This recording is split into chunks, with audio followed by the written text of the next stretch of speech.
Muy buenas noches, señoras y señores, nuevamente en una edición de nuestro programa Haciendo Historias. Primero, agradecer mucho a los televidentes que nos eligen en nuestros programas semana a semana con diversos temas que son de su interés. Naturalmente que hay temas que por ahí no hemos tocado y estaría bueno que usted a través de nuestro mail haciendohistorias@hotmail.com nos envíe sugerencias de qué tema le gustaría que contemos, qué tema le gustaría que se trate, y con mucho gusto nosotros vamos a ahondar en los temas que ustedes nos sugieran. Todas las semanas le traemos una historia que tiene que ver con nuestra ciudad, con nuestra provincia, con nuestra región, con nuestro país, con países limítrofes, una ciudad donde tuvimos la suerte de nacer y que es riquísima en historia, fue protagonista en primera fila de hechos que formaron la República Argentina y lo que hoy somos como identidad de correntinos.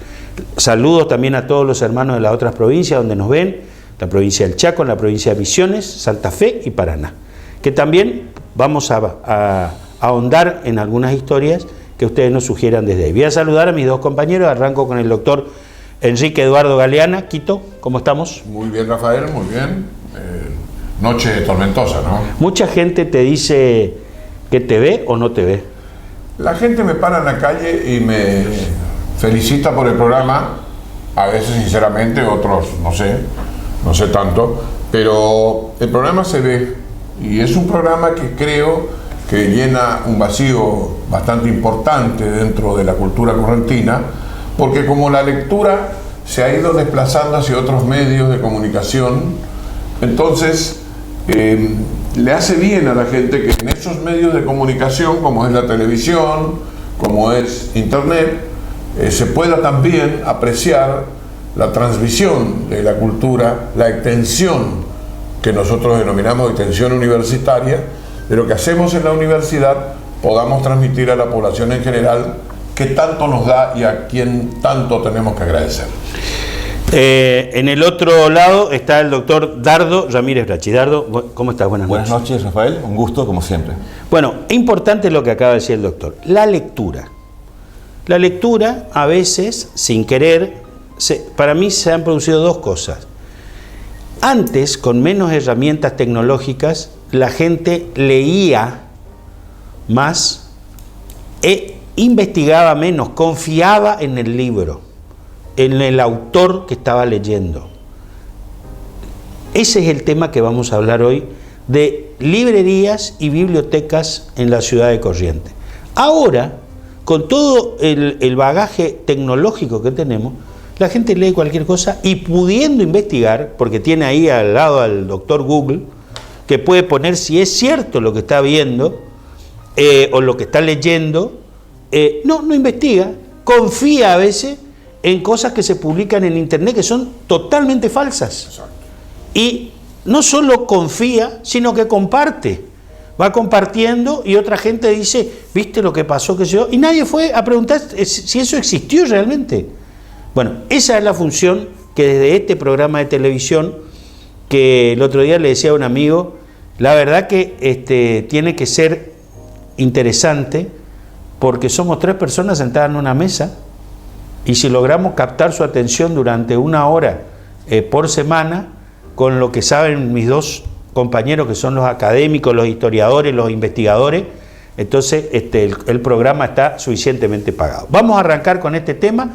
Recordamos que seguimos sorteando los libros de gentileza de Moglia Ediciones y de esta manera usted en el mail puede participar haciendo historia@hotmail.com para ganar uno de los libros que tenemos semana a semana.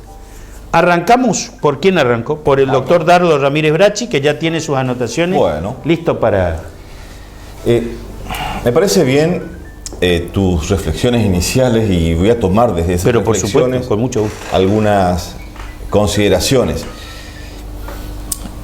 Lo que hoy podemos conocer como el ciberespacio y toda la información que encontramos en Internet, algunos podemos denominarla biblioteca virtual,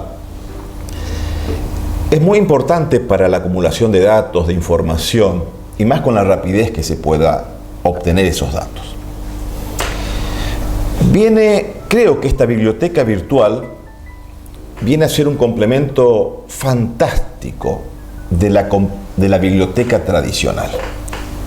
Es como un ensamble de esta nueva biblioteca a la vieja biblioteca. Pero no significa de ninguna manera que esta última la suplanta a la primera.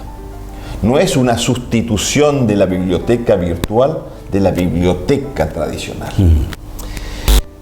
Son totalmente complementarias, porque las ventajas y las virtudes de la antigua biblioteca tradicional las sigue manteniendo, y las ventajas sobresalientes que tiene esta biblioteca virtual es la rapidez que encontramos en los datos.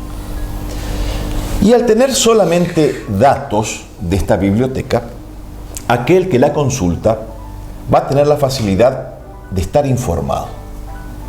Es decir, Internet nos facilita una gran cantidad de datos para nuestra información. Como consecuencia, quien consulta Internet permanentemente va a estar informado. Lo que no va a lograr, porque va a necesitar el complemento de la biblioteca tradicional, de los libros, del soporte, de la consulta de papel, es la formación que ese hombre va a tener, porque la formación no se logra simplemente con datos y con información. La formación es un proceso de lectura, de análisis, de reflexión, de comprensión, que no se logra con datos. No se logra con cifras aisladas, con fechas, con nombres o un cuadro cronológico. ¿Qué ocurre? Antiguamente, cuando no existía Internet, las bibliotecas tradicionales, quien tenía una consulta en la biblioteca tradicional, indefectiblemente debía cumplir algunos pasos de rigor, todos de ellos intelectuales. Cualquiera sea, la inquietud que tenía el lector, lo primero que tenía que hacer en una biblioteca tradicional es ver el índice o el catálogo de los libros temático por autor de los que tenía. Supongamos que yo tenía un tema a investigar, el origen de la ciudad de Corrientes. Sí, señor.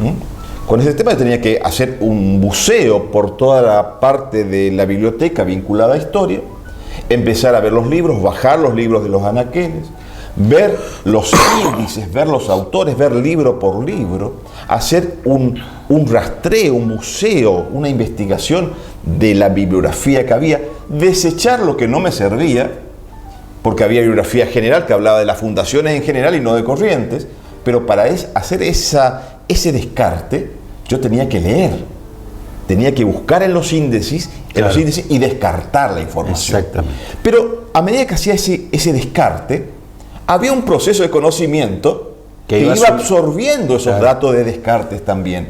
Porque iba conociendo autores, iba conociendo temas, una pregunta. En esas búsquedas a veces, ¿te encontraste con algo que no buscabas? ¿Buscabas otra cosa? Pero... Por supuesto, y esa es la riqueza. Esa es la riqueza de encontrar información que después queda asimilada en tu consciente. Que sabes que está ahí. Luego de tener los datos de los índices, nos vamos a los capítulos. ¿Y cómo sabemos la información que está en los capítulos? Leyendo los capítulos. Tengo que leer los capítulos, seleccionar, marcar la frase, el párrafo que me sirve, y así generar todo un proceso de elaboración que me durará tiempo. Eso sí, tiempo, pero con ese tiempo es un proceso de absorción de datos que me va a dar la posibilidad de tener un proceso de conocimiento. Algo distinto ocurre con la biblioteca virtual.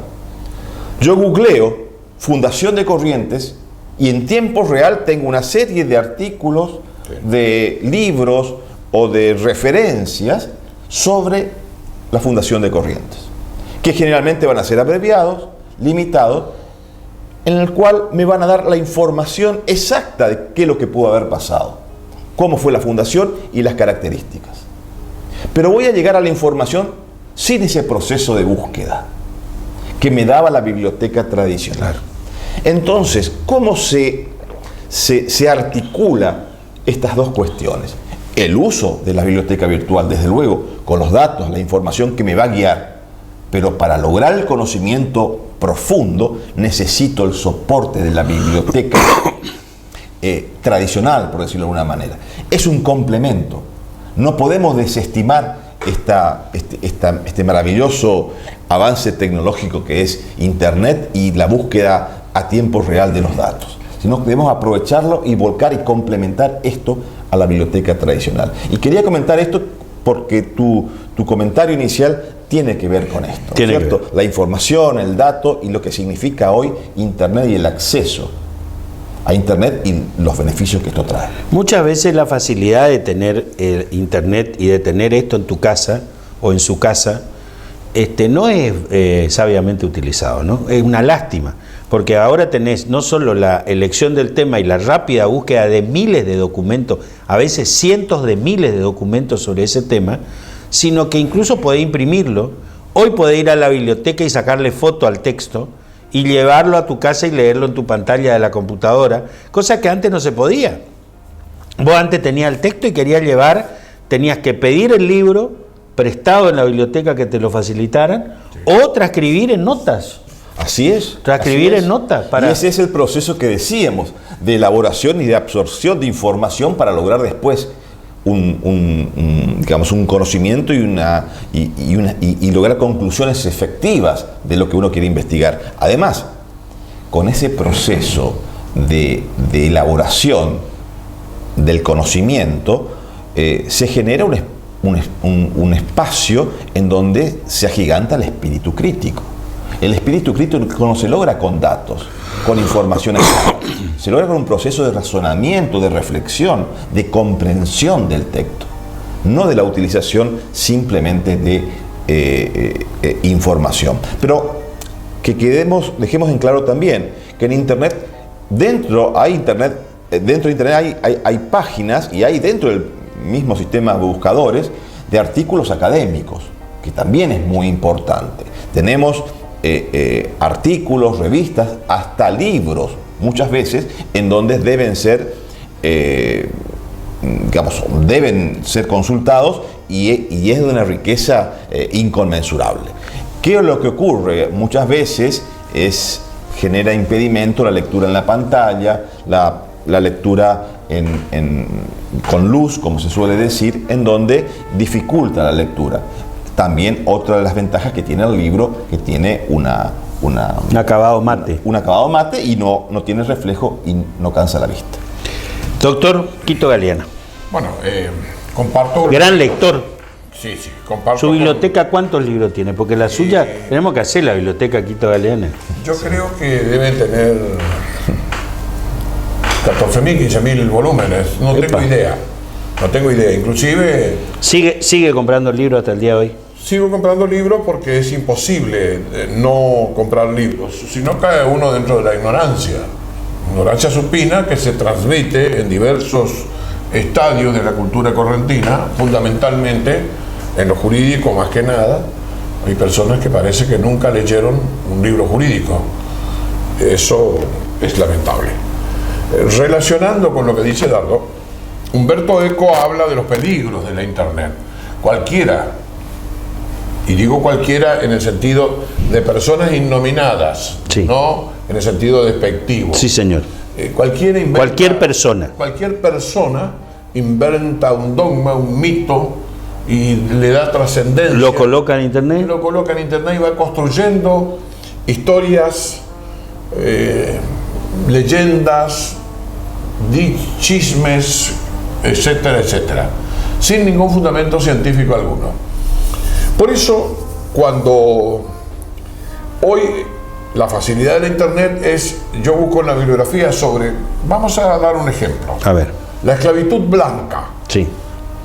Hablamos acá en este programa. Exacto. La esclavitud blanca, sorprendentemente, tiene una cantidad enorme de libros en inglés, en alemán, en otros idiomas. Que eran las víctimas. De la esclavitud blanca.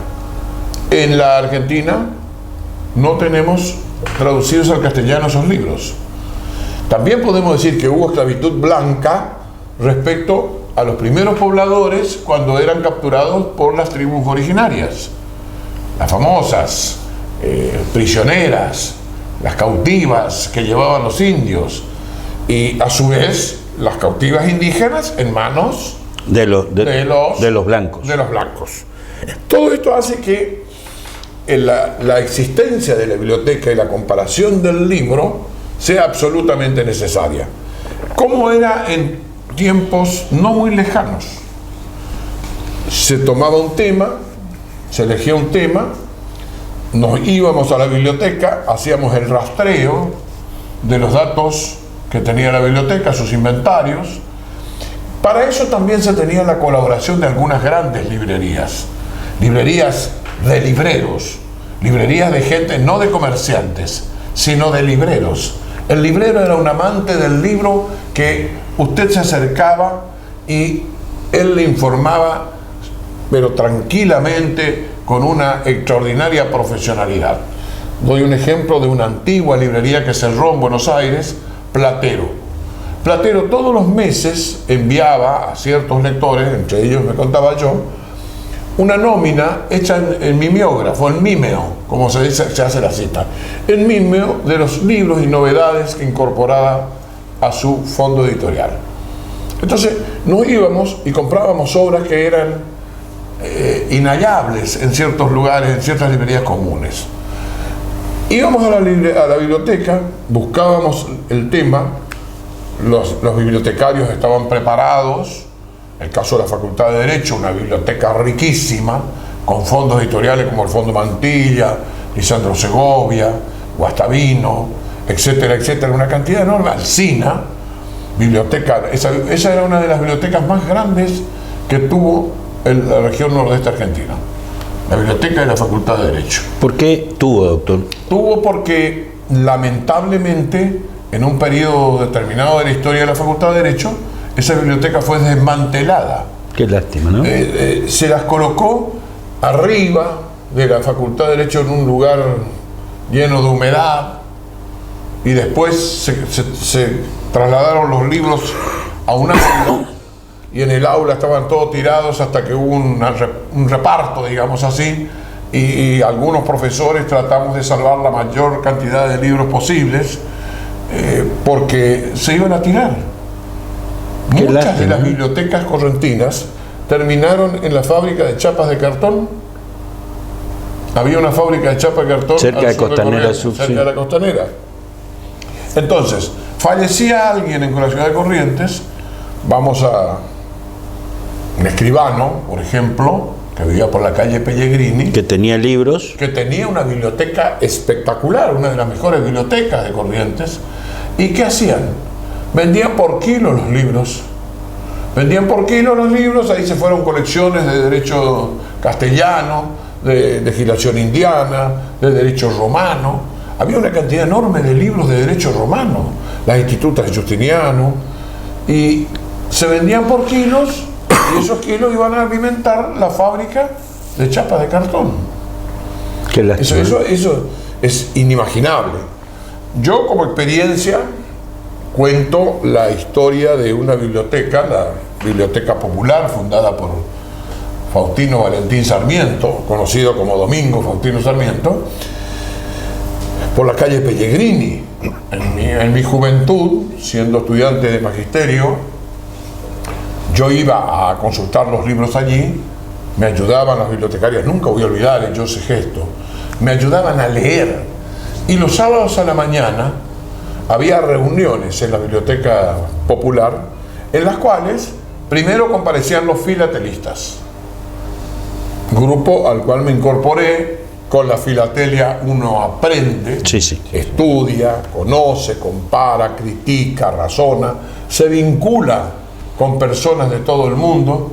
En esa época el filatelista tenía, por el correo de la República Argentina, tenía una prioridad, digamos, un privilegio, pagaba una tasa menor de estampillas cuando era filatelista, y la comunicación era entre filatelistas. Sí. A su vez, si salía un sello nuevo, claro, el día de la emisión. El día de la emisión se vendían las 4 estampillas del día de la emisión a un precio razonable para el coleccionista y le colocaban el sello día de la emisión. Tenemos que hablar un día de la filatelia. Vamos a hablar. Y se compraban los papeles, diríamos, vegetales crudos. Sí. Eran unos sobrecitos. Para guardarlos. Se guardaba con una pinza, se usaba la lupa para ver si se encontraba alguna estampilla que tuviera alguna deficiencia. Diferencia en la impresión. Alguna diferencia, entonces esa marcas también, marcas. Claro, esa estampilla valía más. O algunos errores en alguna serie de impresión. En alguna serie de impresión aparecía un error y eso le daba a esa estampilla otro valor. Bueno, en cuanto a los libros, iba a esa biblioteca, consultaba los inventarios, me facilitaban los libros y tenía un patio hermoso con una planta que tiene una flor con un olor a durazno extraordinario. Que la planta todavía está en el patio, esa casa maravillosa que está en la calle Pellegrini, para que la gente sepa que esa biblioteca la pueden visitar cuando tenga un tiempo.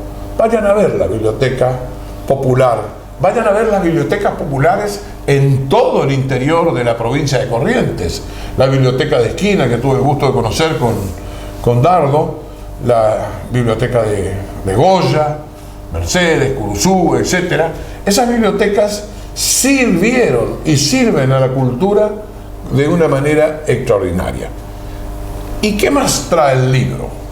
Además de la ayuda de la internet para encontrar los libros, porque a veces se lee en internet, ya sea en la tablet, en la notebook, en el celular, pero es más difícil porque cansa la vista y perjudica la visión. Para eso se usan anteojos especiales que también evitan cualquier tipo de problema. Pero ¿para qué sirve el libro? Vamos a suponer que yo traiga un libro europeo, que siempre lo hago, especialmente los españoles. Uno lee el libro, tiene el texto, observa el contenido del libro. Yo todavía, como buen antiguo, uso papel y lápiz y una libreta. Yo uso una libreta, otros usan fichas, otros usan otro método. Tomo nota de lo que me va interesando. Aparece, como bien dijiste vos, un tema nuevo. Dijo, pero mira esto. Tomo nota. ¿Cuál es la riqueza del libro? Las citas bibliográficas. Las citas bibliográficas que pueden estar al pie de página, pueden estar al final del capítulo o pueden estar al final del libro. Sirve. Mandan todo al final del libro, ese capítulo 1, citas. Capítulo 2, capítulo 3, las citas. Es decir, ahí encontramos algo extraordinario, libros que jamás nos imaginamos. Yo investigando hace poco, y sigo investigando y seguiré investigando sobre Cádiz. Yo quise conocer la historia de Cádiz, qué pasaba en Cádiz. Así como estudio Corrientes, ver Cádiz, porque acá en Corrientes había gaditanos. ¿Y por qué había gaditanos en Corrientes? Porque los gaditanos, que a veces no eran tan gaditanos, que eran sevillanos, guipuzcoanos, sevillanos, andaluces, etc., se instalaban en Corrientes como punto de referencia para el comercio. Sí. Así como los hermanos Robertson, que se instalaban en Corrientes y describen la ciudad, dejan referencias, cómo era la ciudad antigua, el rancherío de Corrientes, los techos de paja, de palma, de tejas cocidas, musleras, etcétera, etcétera. Y esas referencias, esa bibliografía, se amplía. ¿Qué me encuentro yo? Con la historia de Cádiz, estampas históricas. Benito Pérez Galdós. Benito Pérez Galdós es un escritor español de la generación del 98, la más rica de las generaciones españolas en literatura. Tanto es así que don Miguel Unamuno y don Gregorio Marañón hablan de Benito Pérez Galdós como el segundo después de Miguel de Cervantes Saavedra. El segundo escritor español, dice, en la riqueza de su palabra. Sí. Lo mismo don Camilo Cela, porque se lucen en cuanto a eso. Por eso la investigación necesita el libro materialmente, el papel, porque muchas veces la información de internet puede ser hackeada. Sí. Con esto hay páginas que están protegidas, hay páginas que permitieron sacar a la luz los grandes plagios. Permitieron, por ejemplo, la página de la Facultad de Derecho de Doctorado, donde trabajos científicos se publican en PDF Inalterable. Pero están los hackers que lo alteran. Y a veces un trabajo atribuido a Dardo o a mí o a quien fuere, aparece con un dato totalmente descolgado. Porque algún hacker se metió. O sea, ese es el peligro de la internet, de la red. En cambio, en el libro ya es más difícil que le agreguen un dato que usted no puso. Porque usted hace la corrección inicial, diríamos la prueba de imprenta, hace la prueba de galera, corrige todo, tiene su original corregido, lo guarda en su biblioteca para saber que usted corrigió eso y que no puede salir de otra manera. Esta confluencia de elementos dentro de los libros nos van a llevar a las bibliotecas y a las librerías correntinas. Es decir, vamos a dar un paso hacia atrás en el tiempo y vamos a ubicarnos en bibliotecas y librerías correntinas. Eso lo vamos a hacer después de nuestro corte comercial. No se vaya, enseguida hablamos de esta parte también de nuestra historia.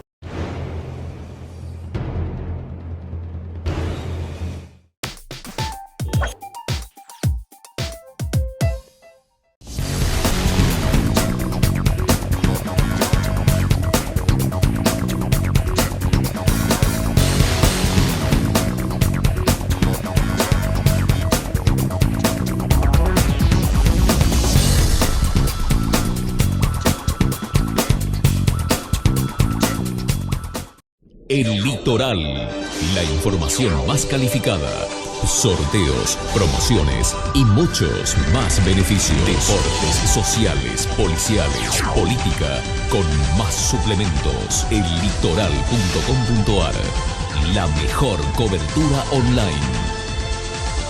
El Litoral, el diario de hoy. Si sos del norte, ahora tenés descuentos diarios. Llegó el programa de beneficios para lectores del diario Norte de Corrientes y de Chaco. Soy Norte Club, un programa de beneficios y descuentos que permite ahorrar todos los días del año en artículos para el hogar, supermercados, con el auto, indumentaria, belleza y salud, entretenimientos, gastronomía y turismo. Soy Norte Club, un mundo de beneficios y descuentos en nuestra red de comercios adheridos. 2 provincias, una sola tarjeta, el doble de beneficios. Pedí ya tu tarjeta al 0800-888-66783. Soy Norte Club, descuentos diarios.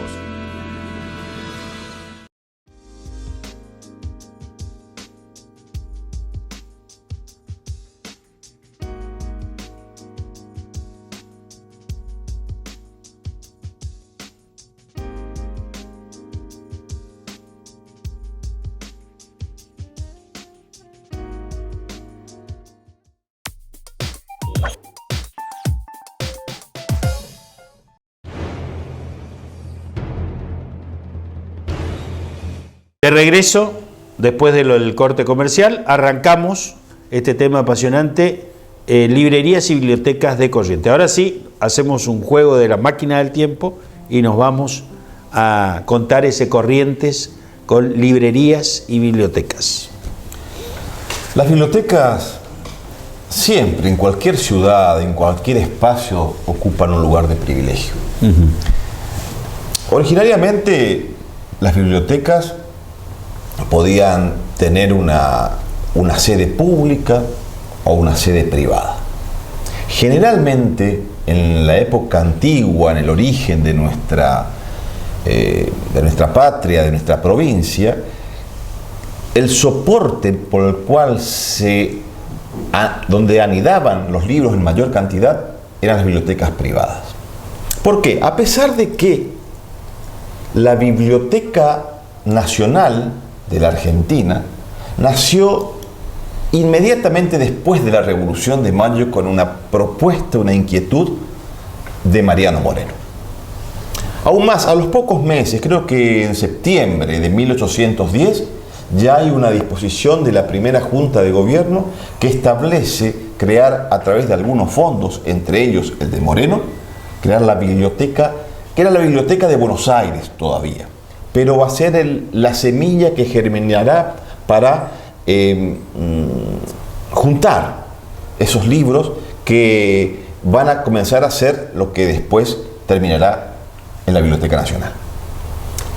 Así como en los ámbitos virreinales y posteriormente después cuando comenzaron a gestarse las provincias, y no hablo de la Argentina porque eso va a ser posterior, en las provincias van a residir algunas bibliotecas que van a estar fuertemente vinculados de acuerdo a la actividad intelectual que tenga esa ciudad. Y voy a poner ejemplos. Córdoba, Corrientes, para hacer un parangón. Sí. En Córdoba, por una tradición, por una evolución, por una construcción intelectual, por una importancia política al formar parte de un polo de atracción de dominio del interior de las provincias, de ser parte del camino real y de encontrar parte del vínculo entre el Alto Perú y Buenos Aires y las demás ciudades del interior, Córdoba va a empezar a tener un fortísimo desarrollo intelectual donde tempranamente se va a instalar su universidad. Por supuesto, la universidad va a ser un polo de desarrollo para los libros. Razón por la cual en ciudades como Córdoba, tempranamente la universidad va a ser aquel trampolín para proteger y llevar adelante el depósito de libros. Porque la biblioteca es eso. La biblioteca es el lugar de donde se guardan los libros. Sí, pues. Etimológicamente significa eso. Viene del griego, biblos, libros, y tecas, que es armario, lugar, espacio. Es el habitáculo de los libros. Pero ¿qué pasaba en las universidades? O específicamente en la Universidad de Córdoba. Era un material que era para consulta de quienes participaban en los estudios universitarios. Claro. Otro punto importante y no menor son las bibliotecas de los conventos, que era un reservorio importante, más allá si eran libros religiosos o no religiosos, pero eran libros donde estaban hacinados los libros, donde había anaqueles, donde había biblioteca de libros. Razón por la cual encontramos un polo de intelectualidad importantísimo en Córdoba. En Corrientes no tenemos vestigios fuertes de una inquietud temprana por parte del Estado de construir una biblioteca. Pero sí tenemos registros de que en la intelectualidad, tanto en la época virreinal como en el periodo revolucionario y aún más durante las guerras civiles, tenemos referencia de bibliotecas de hombres cultos intelectuales que tenían sus propios libros, sus propias bibliotecas. Y antes, para hablar de una biblioteca numerosa e importante, no tendríamos que hablar de muchos, sino de 200, 300 libros, porque los libros mismos costaban tener. Claro.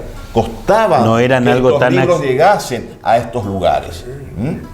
Además, eran libros que generalmente no se confeccionaban en estas regiones, o venían de los grandes centros intelectuales como podían ser Lima, México o la España misma.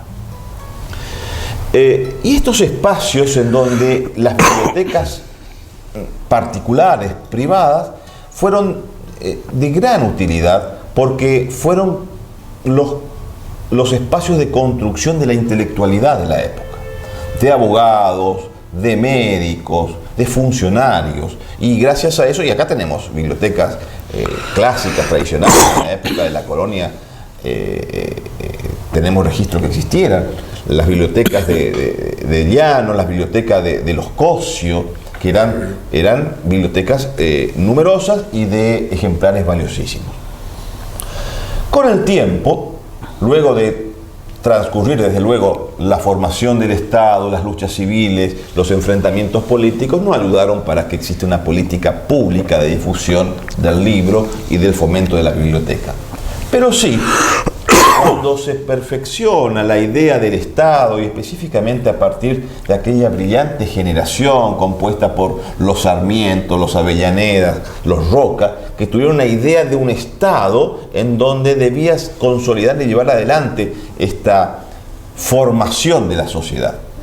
Pero no un Estado de construir una idea fija, no, un Estado orientador, de hacer de los espacios públicos.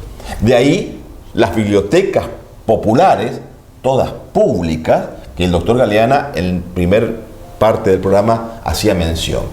Estas bibliotecas populares, todas bibliotecas públicas, asociaciones de fomentos que se creaban a través de comisiones reunidas de ciudadanos, de vecinos, que ellos mismos fomentaban con el propio Estado, comisiones vecinales, asociaciones sin fines de lucro, y que como una gran siembra a fines del siglo XIX y principios del siglo XX, se diseminaron por todos los pueblos de la provincia. Y tenemos ejemplos clarísimos. Esquina, Goya, Bellavista, en donde todas las bibliotecas populares, quienes hagamos una retrospectiva de la historia de aquellas o de las bibliotecas populares más importantes que tiene la provincia y que existen en el país, vamos a ver que van a ser de 1880, de 1900, de la época del centenario. Yo recuerdo, y todos tendríamos, como el doctor Galeana también tiene esa referencia del recuerdo de cuando uno era pequeño, en la infancia o en la juventud, iba a las bibliotecas populares. ¿Cómo no me voy a acordar la biblioteca popular de la Sociedad Protectora de la Infancia que estaba a media cuadra de mi casa? Sí, señor, qué hermoso. Que yo me iba a la siesta a mirar los libros de Emilio Salgari, de Julio Verne, de ver aquellas novelas en donde nos hacían volar, donde nos hacían conocer el mundo y ser partícipe de circular y de navegar por mares que ni los mares sabíamos cómo era, pero a través de los libros nos imaginábamos.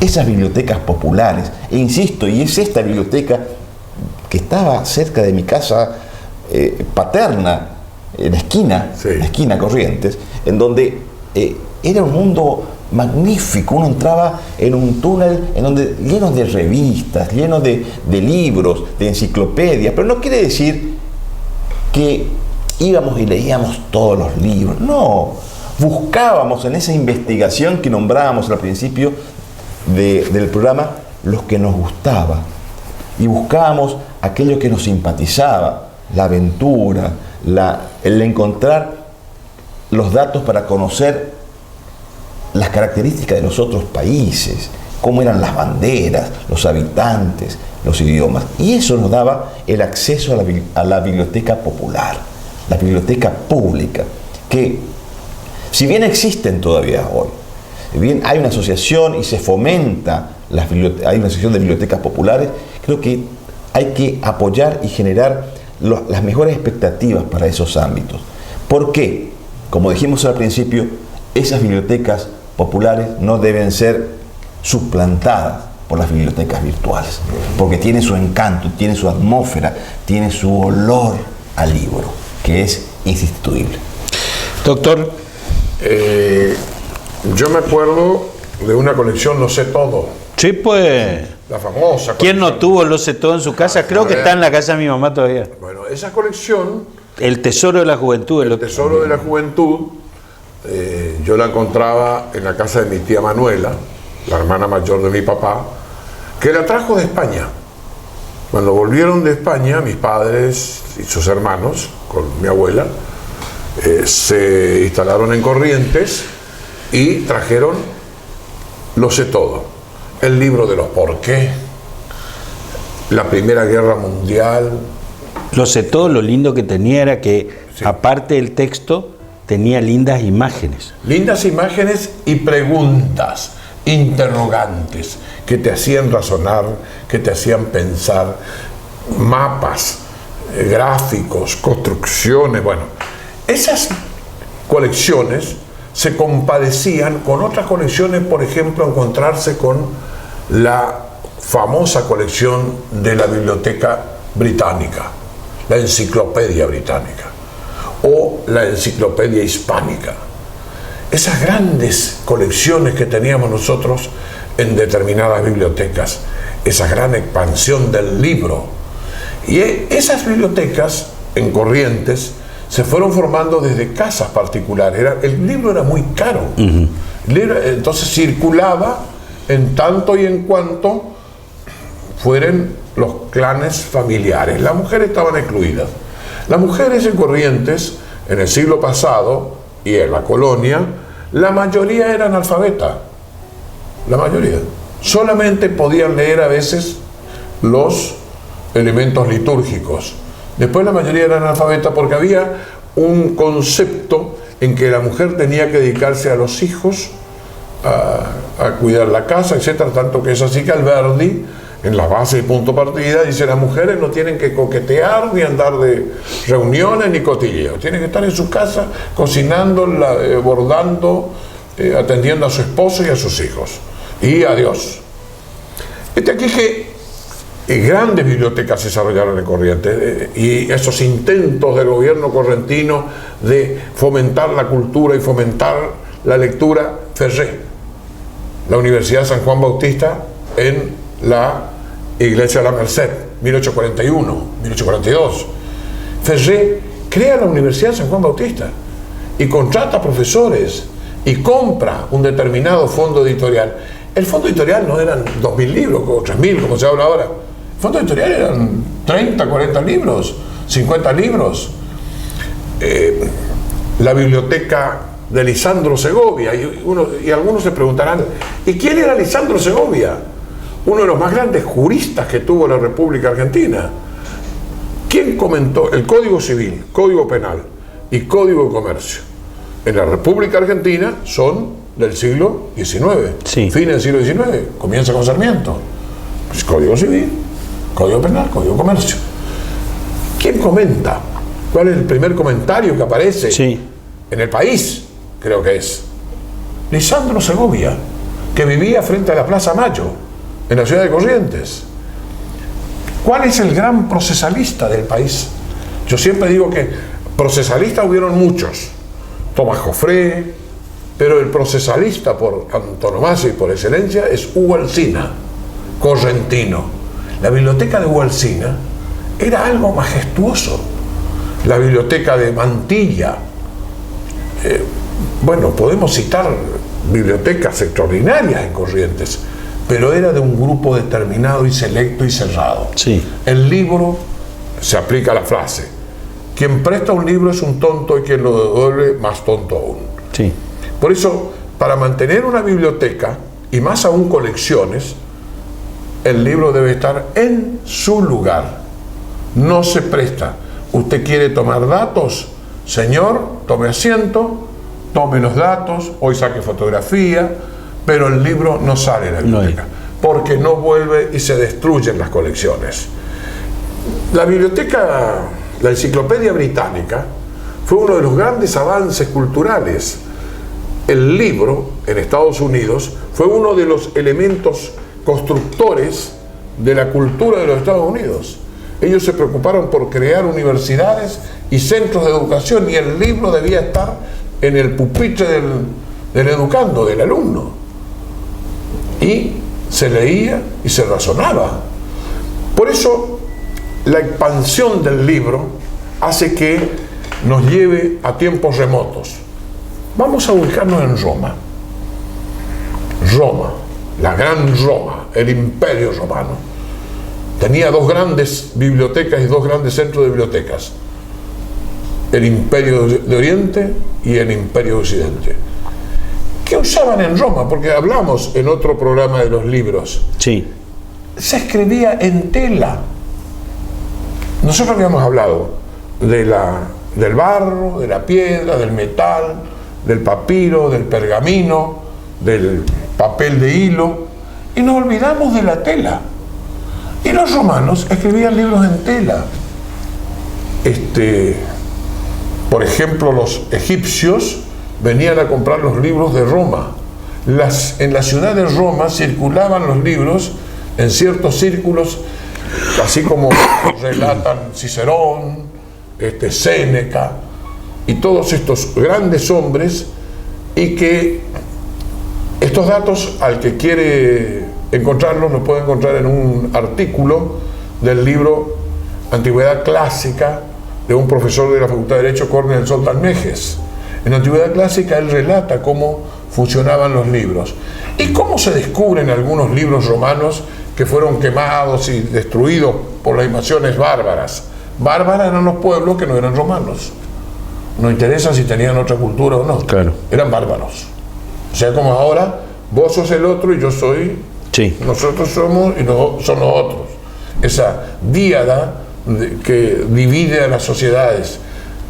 En las momias que están en Egipto,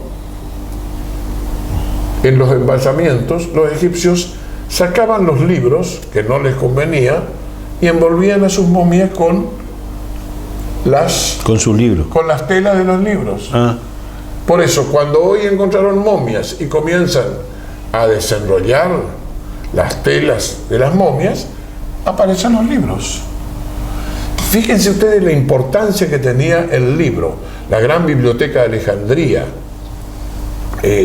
las pujas que se daban entre los literatos y maestros griegos, que los romanos los esclavizaban, porque a los griegos los romanos los esclavizaban. Y como decía Ulises Petit, sí. en el derecho romano, decía, los griegos nacieron para la filosofía y los romanos nacieron para el derecho. Los hombres de Roma escribían mucho sobre derecho. Los griegos eran los filósofos, Platón, Aristóteles y tantos otros. Y en Corrientes podemos apreciar las bibliotecas y la existencia de estos libros clásicos a través del tiempo. En los conventos, y acá le pongo un datito, así a dardo, en los conventos no es sorprendente encontrar libros heréticos, porque los conventos estaban autorizados, en muchos casos, por la autoridad real, a tener los libros heréticos para poder leer.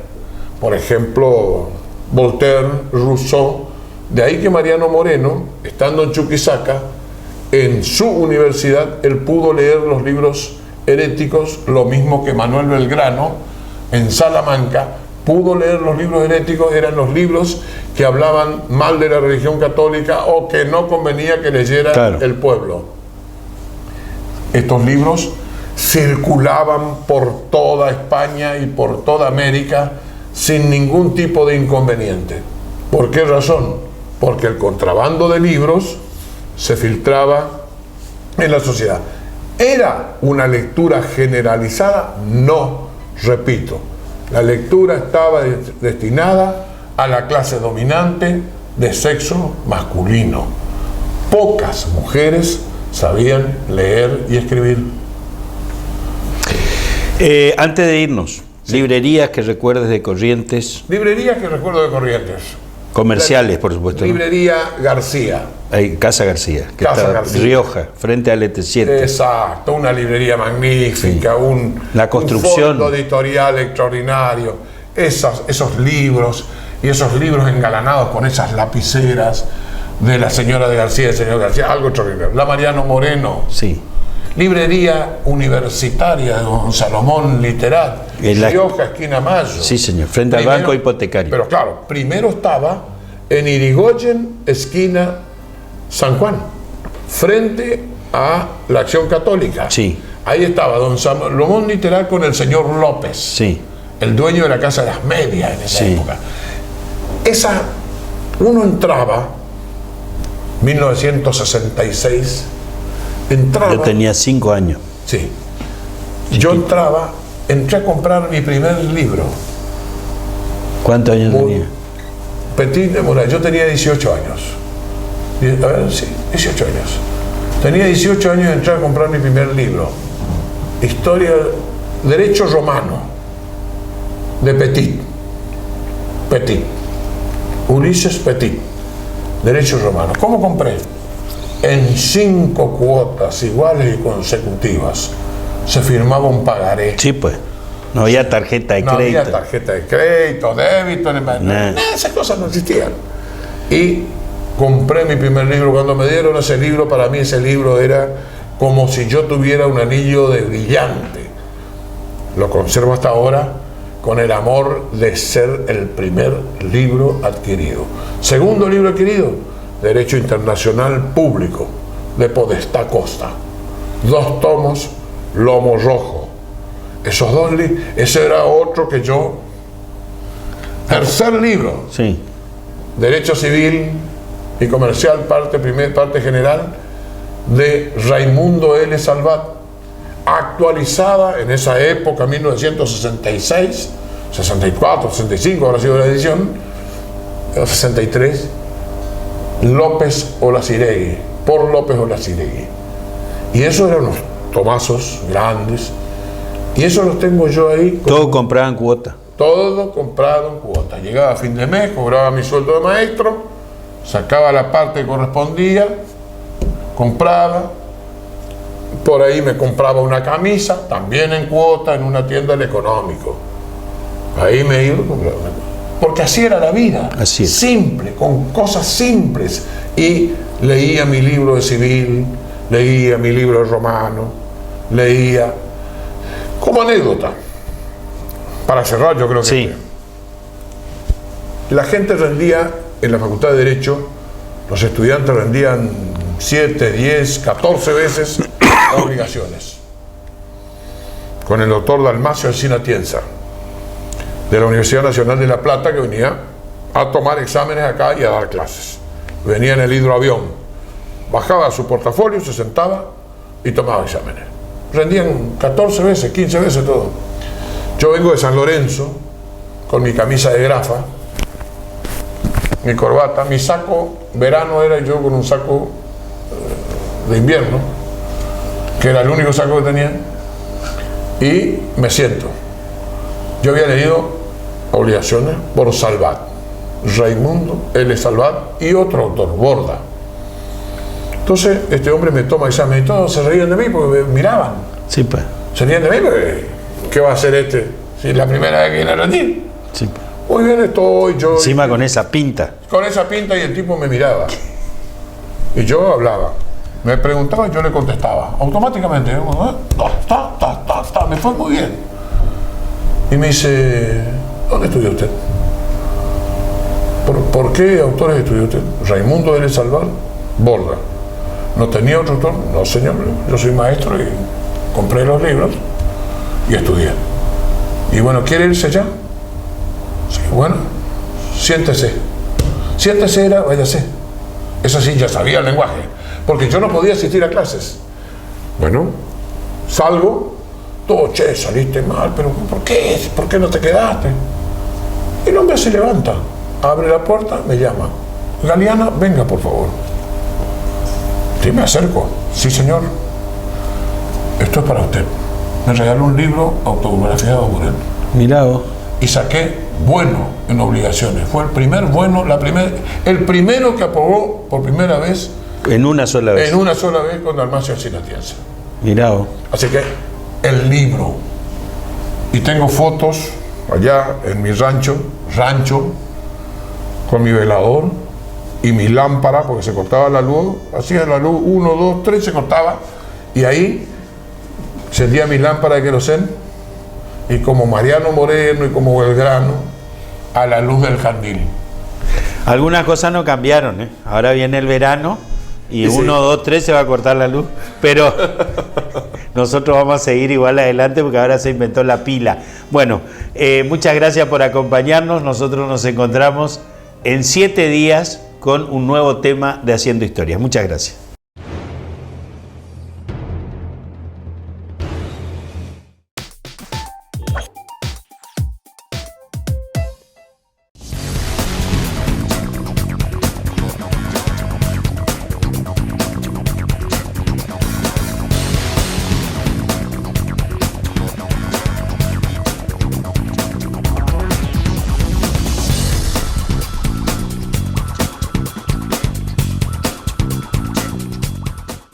El Litoral, la información más calificada. Sorteos, promociones y muchos más beneficios. Deportes, sociales, policiales, política, con más suplementos. Ellitoral.com.ar, la mejor cobertura online. El Litoral, el diario de hoy. Si sos del norte, ahora tenés descuentos diarios. Llegó el programa de beneficios para lectores del diario Norte de Corrientes y de Chaco. Soy Norte Club, un programa de beneficios y descuentos que permite ahorrar todos los días del año en artículos para el hogar, supermercados, con el auto, indumentaria, belleza y salud, entretenimientos, gastronomía y turismo. Soy Norte Club, un mundo de beneficios y descuentos en nuestra red de comercios adheridos. 2 provincias, una sola tarjeta, el doble de beneficios. Pedí ya tu tarjeta al 0800-888-66783. Soy Norte Club, descuentos diarios.